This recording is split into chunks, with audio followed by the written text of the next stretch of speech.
talks about Taylor Swift re-recording her albums like it was an emotional revenge story. It wasn't. It was a commercial decision backed by very deliberate legal planning. And the reason I'm talking about today isn't because this is a music story, it's because it's one of the best real-world examples of IP control that applies directly to founders, investors, and growing businesses. Here's the simplified version. Taylor Swift didn't own the recordings of her early albums, the masters. Those were owned by her record label. When that catalogue was sold, she didn't have control over how her work was used, licensed, or monetized. So instead of fighting ownership directly, she did something smarter. She used the rights she still had under her contracts to re-record the music and create new assets that she now fully controlled. That wasn't luck. That was leverage built years earlier. It was very smart. This is where businesses get this wrong. People hear this story and say, see, always own your IP. But that's not actually the lesson. The lesson is this: owning IP and controlling IP are not the same thing. You can own IP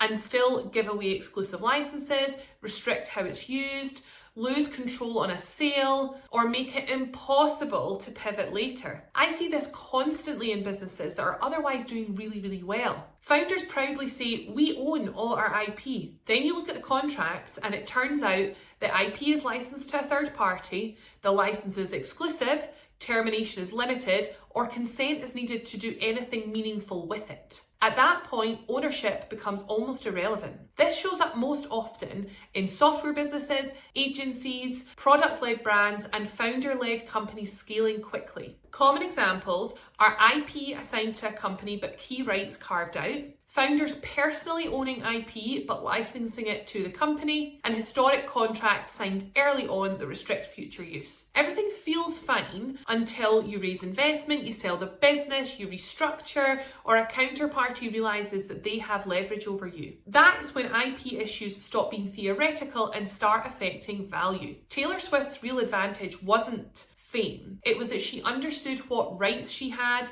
what rights she didn't have, and how to create new value within those constraints. Most businesses don't do that analysis early enough.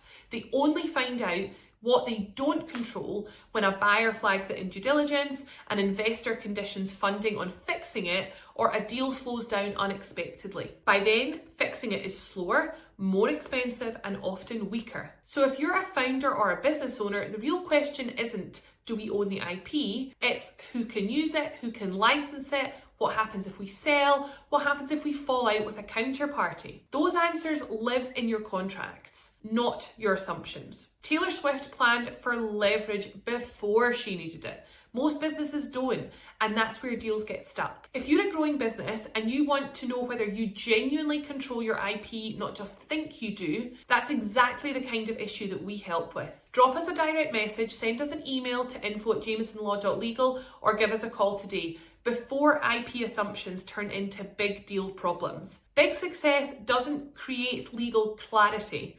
It exposes whether you built it in from the very start. If you found this useful, please don't forget to like the video. It really helps the channel. Subscribe if you want more practical insights on businesses, contracts, and how legal decisions actually affect your growth. And if there's a topic you'd like us to cover next, leave a comment below. We do read them. Thanks for watching.